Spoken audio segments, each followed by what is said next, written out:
So in psychology, there's this idea called cognitive dissonance, and it's when you have one part of the brain that maybe believes a certain set of tenets and is convicted by them and actually believes them to be true, and then this other side that chooses maybe to act contrary to what those beliefs are.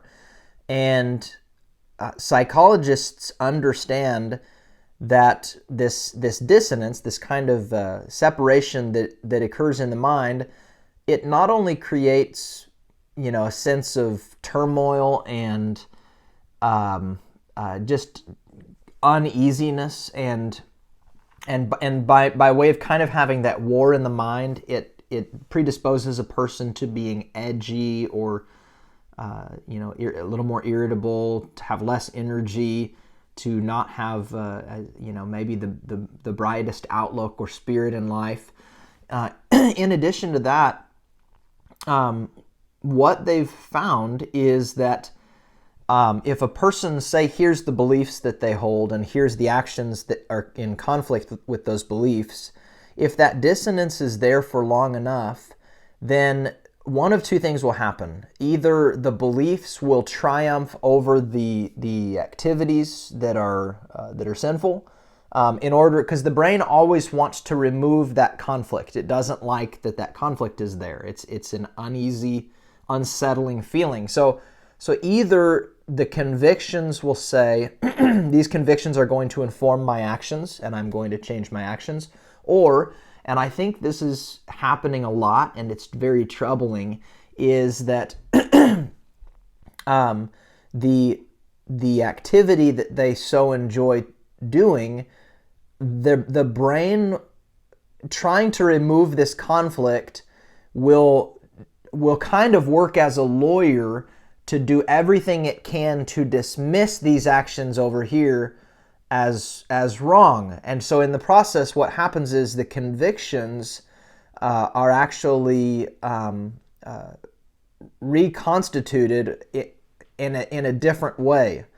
The convictions are altered, or the convictions are removed entirely, and so that they can keep doing this thing over here, because the brain doesn't like being in conflict.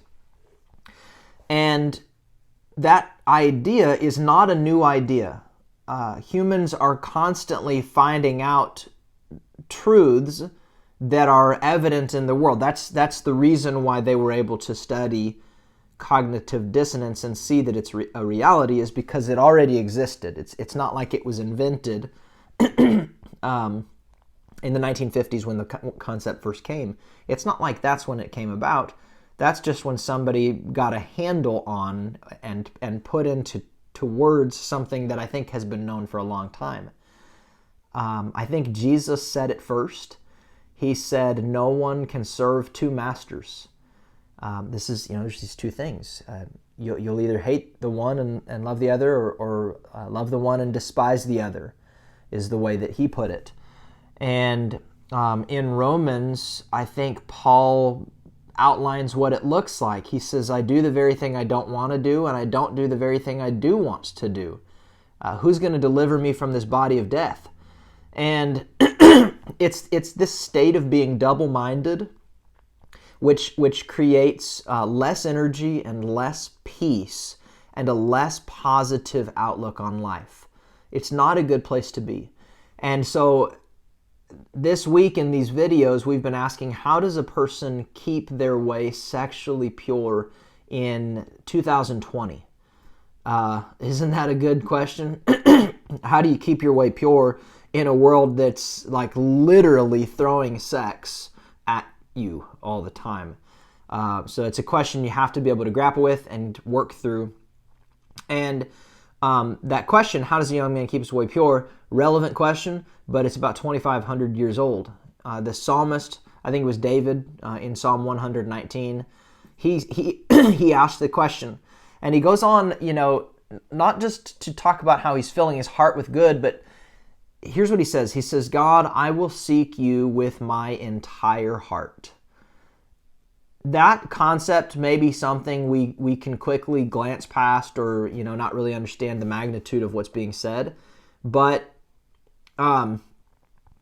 he's saying exactly what I've been trying to say in this video. He's saying, I'm not going to have this war. And so I'm going to make the whole of my being in pursuit of God. And the reality is, people who have a unified mind, where there's not this dissonance, this conflict isn't there, they're not only more happy, but they sleep better, they are more productive, and there's a far greater joy than comes from the few minutes of cheap pleasure that they get from, for example, excuse me, watching a pornographic video or something like that. When they know Jesus said this, don't look at a woman with lust unless she's your wife, but over here they're like, but this looks really good, and they keep doing it. That creates a turmoil in there that disposes them to not sleeping well, to being more edgy, and it creates a lot of issues. And so the second rule for keeping sexual purity is doing like what David said in Psalm 119, pursuing God with your whole heart. But I think you get to that point when you say, look, this war sucks. Why would I keep holding on to two contradictory things that's literally tearing me in my heart in two directions? I'm not happy like this. And look, I've talked to enough people who believe and are convicted by the teachings of Jesus, yet are addicted to pornography. And in that state of having both sides tugging in two directions, look, here's the plain truth. They're not happy. And I imagine that if that's you, you are not happy either. So this rule is, choose this day to say, why would I perpetuate a war that makes me not happy? When God says do it my way, he's not doing it because he wants to be bossy and just put some rules on you because he doesn't want you to have fun. No, God's saying, look, the thing you're doing is ruining you, so do it my way because I actually understand you and I know what you need, and I am going to give you what you need. So that's what this is about. Choose this day to no longer be at war within your own mind. Why would you war with yourself? Choose in your person to say, I'm done. This stuff is done today. And God, I'm going to pursue you with my whole being. If this is helpful, please share it with somebody who can use it. God bless you.